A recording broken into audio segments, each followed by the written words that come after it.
Oke, assalamualaikum warahmatullahi wabarakatuh. Kembali lagi dengan saya Bika Channel. Nah, di sini saya akan memperkenalkan tentang apa itu alamat IP, jenis, versi, dan juga bagaimana sih cara kerjanya. Nah, di setiap device atau di setiap networking atau katakanlah di setiap device komputer, router, ataupun handphone kalian, laptop, dan sebagainya, itu pasti ada yang namanya alamat IP. Kenapa harus ada alamat IP? Karena jika kalian tidak mempunyai alamat IP, bagaimana kalian bisa menghubungkan dari kita berinternet, seperti kita menghubungkan obrolan orang satu sama orang dua, seperti kita perkenalan. Jadi alamat IP itu sebagai identitas kalian. Nah, dengan kemajuan teknologi, kebutuhan alamat IP itu semakin bertambah. Jadi setiap perangkat akan selalu beradaptasi atau selalu meningkatkan kinerja dari suatu perangkat tersebut. Nah, seperti kita mengirim surat, di sini kan sudah jelaskan, diberikan surat, alamat tujuan sebagai metode lokasi untuk tukang pos. Jadi alamat IP sebagai alamat seperti itu. Nah, alamat IP juga sebagai istilahnya itu sangat mendasar. Setiap kali kita membutuhkan sistem, jadi ini kayak seperti alamat itu ya. Nah, apa sih alamat itu? Apa sih itu alamat IP? Nah, untuk alamat protokol internet atau IP address adalah kombinasi unik dari angka dan titik seperti 172.111. Jadi kayak nomor, gampangannya alamat. Seperti alamat kan pasti ada nomornya, kode posnya, terus alamat RT RW-nya seperti itu. Nah, selanjutnya kebutuhan alamat IP juga meningkat seiring pasti karena untuk meningkatkan IP juga terhubung ke internet. Nah, IANA atau ini sebuah organisasi IANA itu mengeluarkan alamat IP, Internet Assignment Number Authority, yaitu sebuah departemen bawah ICANN, ya, dimana sebuah perusahaan yang berusaha untuk menjaga keamanan internet. Jadi di ICANN itu sebagai departemennya atau perusahaan. Nah, di sini saya juga menjelaskan daftar isinya seperti ini nanti. Mengapa menggunakan alamat IP, cara kerjanya, versi alamat IP, lalu dan tentunya pasti ada yang namanya jenis alamat IP. Nah, mengapa sih menggunakan alamat IP? Di sini ada dua faktor. Itu alamat IP itu tidak hanya penting saat terhubung ke internet, ya bukan hanya terhubung sih. Jadi kayak seperti kita alamat IP ini memang bukan hanya untuk menghubungkan ke internet, tetapi ada lain seperti identitas untuk tuan rumah. Jadi identitas rumah, alamat IP itu seperti alamat, seperti itu. Jadi pengenal. Jadi ini kan ada device, router atau saklar yang terhubung dan mengakses data. Nah, yang kedua adalah lokasi host, seperti namanya, fungsi alamat menyediakan lokasi sistem jaringan. Jadi kalau kalian pengen ngelacak lokasi, oh ini di daerah mana, itu pasti ada yang namanya lokasi host. Jadi seperti itu untuk mengetahui, untuk menguntungkan kita jika ada insiden di sini retasan atau spamming, kita mencari orangnya itu di daerah mana, kita bisa mencari karena lokasi hostnya ini sebagai fungsi untuk menyediakan sistem jaringan. Jadi setiap kita terhubung ke internet atau kita mau berselancar ke dunia digital, itu nanti kita itu nanti memasuki lokasi beberapa host. Jadi nanti ketahuan kalian mau di alamat mana atau di mana. Nanti ketika ada peretasan, kalian pengen mencari orang yang tersebut, kalian bisa menghubungi departemen yang memang mengkhususkan untuk mencari alamat IP. Nah, selanjutnya adalah cara kerja dari alamat IP. Untuk cara kerja alamat IP itu ada berbagai cara kerjanya ya, sering menghadapi masalah. Nah, masalah yang terberat di Indonesia itulah masalah koneksi internet, yang apalagi sisi server dengan alamat sistem. Dan rata-rata untuk engineer networking ini semakin banyak inovasi-inovasi terbaru, akan tetapi Indonesia masih tertinggal dengan menggunakan alamat IP ini. Karena ya memang gimana ya, untuk cara berpikir negara berkembang sama negara maju itu berbeda. Nah, di bagian artikel ini tentang apa itu alamat ini, Anda akan memahami sebuah metode koneksinya. Jadi cara kerja alamat IP itu metodenya seperti kita belajar metode TCP/IP yang kemarin. Nah, ini kita masuk ke bagian ketiganya atau networkingnya.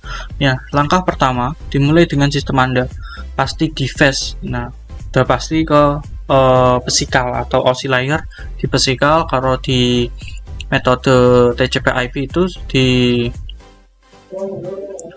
device atau physical TCP gitu ya. Nah, setiap perangkat jaringan lainnya antara jaringan WiFi secara tidak langsung akan menghubungkan perangkat internet. Sudah pasti yang pertama harus kalian hubungkan terlebih dahulu sistem atau device kalian ke sebuah perangkat jaringan.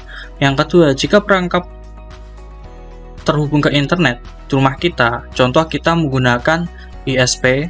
Ya, ISP itu apa? Nanti dijelaskan di video selanjutnya. ISP itu tentang dia sebagai penyedia internet kalian, jadi dia sebagai server melayani kalian untuk membuka gerbang atau lokasi host untuk membuka. Contoh Google pasti punya server sendiri, kalian pengen akses pasti kalian harus membuka gerbang bagaimana untuk mengakses Google. Jadi ada beberapa tahap, sudah pasti kalian harus menghubungkan internet terlebih dahulu. Sebaliknya dalam kasus lokasi profesional, ia akan menyediakan jaringan perusahaan. Nah, untuk yang menyediakan jaringan ini kita menggunakan provider internet, Indosat, Telkomsel dan sebagainya. Nah, pada langkah ini sistem Anda akan memberikan alamat. Jadi ketika kalian sudah terhubung ke ISP, pasti kalian akan mendapatkan alamat IP. Nah, selanjutnya, jika permintaan sistem untuk koneksi internet melewati ISP, di mana informasi diminta dialihkan kembali ke sistem menggunakan alamat ISP membangun koneksi sistem kami. ISP juga pertama menetapkan alamat. Jadi ISP ini membantu kalian. Kalian dikasih ke alamat IP seperti ini. Jadi itu ya alamat lokasi kalian. Jadi untuk pengen mengakses ke sebuah server Google, server Facebook dan sebagainya, itu pasti kalian akan menggunakan ISP ini untuk sebagai acuan. Oh, saya melewati gerbang ini, nanti gerbang ISP ini nanti akan masuk ke gerbang lokasi host yang lain seperti itu. Nah, alamat ini ditetapkan ke sistem tidak pernah konsisten. Kenapa? Karena kalau kalian secara konsisten pasti akan, ketika kalian menggunakan banyak orang, pasti jika alamatnya sama pasti kan tidak akan terhubung karena satu device satu alamat IP seperti itu. Jadi untuk mereka berubah setiap kali Anda terhubung internet. Jadi ya sewajarnya, karena kan untuk ISP kan kita nggak selalu konsistensi dan compatibility. Untuk terhubung ke ISP itu alamatnya tetap konsisten, itu nggak akan tetap, karena kalau tetap untuk refresh ke hubung ke gerbang lokasi A, kalau gerbang lokasi host yang ke B nanti akan bertabrakan. Jadi setiap berapa menit atau berapa jam, biasanya berapa minggu, itu pasti akan jaringan ISP ini akan berubah. Nah, yang keenam, jika Anda berpegang berada luar, pasti koneksi dibutuhkan disediakan oleh jaringan alternatif seperti, nah saya sudah sebutkan ini kan ada yang ISP. Sebaliknya dalam kasus lokasi profesional itu ada yang namanya WiFi publik, spot bandara dan lain-lain, atau provider Telkomsel, Bisnet atau Indosat seperti itu. Untuk sistem alamat IP sementara, jadi kalau di rumah menggunakan IPsP jaringan yang lokasi tetap, kalau yang ISP yang profesional lokasi yang lain itu pasti menggunakan alamat IP sementara. Nah, untuk selanjutnya adalah versi alamat IP. Nah, versi alamat IP itu disediakan hanya 2. Nah, kebanyakan kalau untuk di daerah yang sempit atau kalau lokasi topologi, kita juga nanti belajar topologi untuk video berikutnya, itu kebanyakan masih menggunakan alamat IP. Nah, di Indonesia juga masih banyak menggunakan alamat IPv6. Akan tetapi kalau sudah di perusahaan yang besar untuk mengelola ISP yang banyak di berbagai daerah, sudah dipastikan setiap perusahaan A di perusahaan Jakarta atau perusahaan Surabaya nanti pasti dia akan mengumpulkan menggunakan alamat IPv6, karena kan untuk menyediakan semua itu kan harus menggunakan alamat yang besar. Jadi bedanya apa, nanti kita simak ini. Nah, untuk alamat IP di sini saya punya contoh alamat IP bilangan desimal setiap kota. itu nanti di pembagi tiap kotak saya bagi ke titik ya. Jadi bilangan desimal alamat IP itu sebenarnya menggunakan bilangan desimal di 183.14.12.2. Nah, kenapa kok ini ada bilangan biner? Nah, ketika kalian menggunakan bilangan biner, ketika kalian alamat IP mau terhubung ke alamat lokasi host yang ke B, itu nanti di 183 ini di bahasa komputer itu hanya menggunakan bilangan biner. Jadi dia hanya paham bahasa biner 1 0, atau kalau bahasa Indonesianya 1 ya 0 tidak. Jadi kita harus konversi, jadi ada tugas sendiri untuk mengkonversikan alamat bilangan biner tersebut. Nah, setiap alamat IP pasti ada yang octet. Nah, alamat IP versi 4 ini octetnya ada 4, artinya 4 bits ya, artinya itu 4 bits yang kalau di anunya adalah 32 bit. 32 bit maksudnya 110 ini berjumlah 32 bit. Kalau 4 bit itu 1 ini. 1, 2, jadi bit itu 1 2 3 seperti itu. Alamat IP ku format binernya udah pasti 32 dan berisi 232 alamat. Pasti maksimal ini kayaknya 232 alamat, cukup pembuatan awal. Jadi untuk kisarannya itu 0 sampai 25 dalam bentuk 01. Jadi jumlah keseluruhan maksimal untuk bilangan desimal, biner dan alamat IPv6 itu 0 sampai 255 dalam bentuk 0 dan 1. Karena kan yang dibaca oleh komputer itu hanya bilangan biner. Akan tetapi kalau kalian menggunakan Windows atau device yang lain, pasti yang kebaca atau dikonversikan ke bilangan desimal. Nah, untuk selanjutnya adalah alamat IPv6. Nah, alamat IPv6 ini loh yang dirancang menggunakan 128 bit.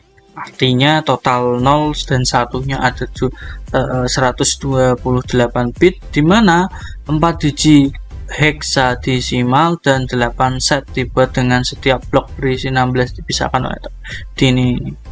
Saya pisahkan 4 tapi jumlahnya ada berapa ini? 8 ya. Ya, 8 gitu. Di sini saya juga artikelnya ada proxy dan lain-lain. Nah, jadi ini dipisahkan heksadesimal itu A sampai F, A B C D E F. Jadi ada F mentok, jadi A itu 9, B 10, 11 sampai 15 untuk bilangan heksimal. Nah, untuk alamat IP digunakan sumber tujuan menggunakan header paket. Nah, seperti itu. Nah, untuk selanjutnya adalah jenis alamat IP. Nah, di jenis alamat IP diklasifikasikan berbagai jenis, yaitu alamat IP konsumen dan jenis itu ada 2, yaitu alamat IP konsumen. Nah, alamat IP konsumen itu dibagi beberapa. Nah, seperti ini. Jadi jenis alamat IP yang pertama adalah IP private yang biasanya sering kita gunakan untuk akses website. Jadi kalau kalian pengen akses website itu ada yang namanya alamat IP private. Jadi seperti itu. Alamat IP private perangkat ini digunakan jaringan semua terkait. Nah, seperti ini gunakan. Jadi alamat private itu sebagai servernya untuk seperti itu. Jadi nggak bisa diakses orang lain. Oh, ini IP-nya berapa gitu kan, sampai berapa gitu. Jadi alamat private ini hanya untuk ini laptop, komputer, sejenis-jenisnya. Nah, untuk IP publik, nah ini yang biasanya sering kalian gunakan di IP publik kayak wifi hotel, wifi warung kopi atau sebagainya. Jadi penyedia alamat ISP, alamat ini. Nah, untuk alamat IP publik ini ada 2. Nah, di pertemuan kemarin kan saya akan menggunakan routing statik, dan itu sebenarnya itu dari sini alamat dinamik itu otomatis tidak konsisten dan sering berubah. Jadi IP dinamik itu kita mendapatkan IP secara ngacak atau secara otomatis kita dapat. Nah, untuk kalau statik kita nyetingnya secara tetap dan jenis alamat konstan. Jadi ini tidak konsisten, jadi berubah-ubah. Artinya ketika kalian terhubung ke internet ISPA, nanti akan alamat IP contoh belakangnya 96, tapi ketika kalian 2 jam kemudian kalian putus di SP WiFi tadi, nanti ketika kalian terhubung kalian akan mendapatkan IP yang berbeda lagi, karena kan menggunakan alamat dynamic itu tidak konsisten dan sering berubah. Nah, yang kedua adalah static. Dia tetap, jadi alamat IP static itu tetap, tetapi penyetingan atau konfigurasi kalian ke alamat IP static ke device kalian itu menggunakan alamat IP itu dia tetap terhubung, tapi kalian nyetingnya itu sendiri. Jadi kita nggak tahu dong gateway-nya berapa, terus default gateway-nya berapa, DNS-nya berapa. Jadi kita kesulitan seperti itu. Dan kebanyakan orang kalau nyeting konfigurasi itu seenaknya tidak. Artinya apa? Ketika orang hanya memikirkan digunakan banyak orang menggunakan alamat dynamic aja, tapi kalian tidak pernah tahu plus dan minusnya untuk menggunakan alamat dynamic. Beda kalau kalian menggunakan IP static, udah pasti stabil karena sudah dipatenkan atau konstan, jadi seperti itu. Nah, untuk kesimpulannya seperti ini. Jadi untuk disclaimernya, di semua artikel yang saya tulisan ini itu referensinya di bawah ini ya. Ini ada referensi Hellocat, alamat IP, Blogspot, di Komparan juga saya masukkan, Kompas, dosen seperti ini. Oke, untuk tentang saya membagikan sedikit saya akan bagikan sedikit. Di sini kan saya ada tentang alamat IP mana ya. Nah, di sini kan domain lah, kita pakai domain. Alamat IP-nya berapa? Jadi itu. Jadi ini ada yang namanya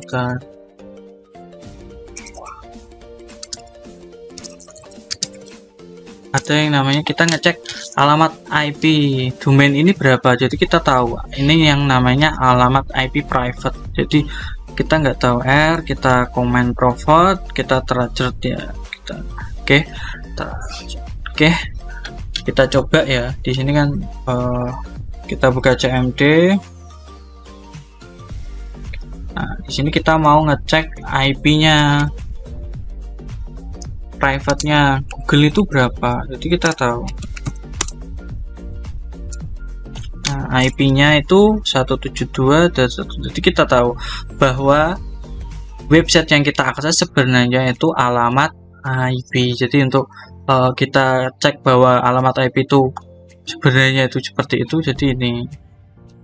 Jadi kita udah tahu tracernya.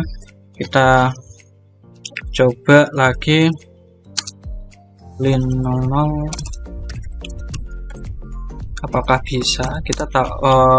Nah, ini IP-nya udah berbeda. Jadi kita tahu akses IP-nya itu berapa. Nah, karena koneksivitas internet saya lemot, jadi saya nggak bisa nyontoin. Bagaimana sih? Ini kan ada pembuktian di lokasi host. Lokasi hostnya itu setiap server ada berapa. Jadi di sini over a maximum hop. Jadi 30. Jadi kita kalau mau mengakses IP 00 ini nanti di sini ada 1, 2, 3 sampai 30. Jadi kita masuk ke server ISP dulu. Saya pakai provider Telkomsel. Nanti kita masukkan ke IP server yang lain. Jadi kita akan terhubung sampai contoh kita mengakses ini. Jadi sampai mengalamatkan IP 142. Jadi untuk pembuktikannya itu seperti itu. Jadi kita pakai tracer. Nanti kalian cek saja sendiri karena di sini koneksi saya lemot. Jadi pembuktiannya itu, jadi untuk selesai tentang apa itu alamat IP, jenis, versi, dan cara kerja itu sudah saya paparkan dengan semuanya yang saya ketahui dari beberapa referensi yang sudah saya baca. Jadi untuk pembuktiannya sudah ada. Jadi memang setiap kita mengakses internet maupun tidak itu pasti ada yang namanya alamat IP. Oke, terima kasih dan semoga bermanfaat buat kalian, dan jangan lupa jika kalian masih kurang paham, kalian bisa komen di kolom komentar. Terima kasih.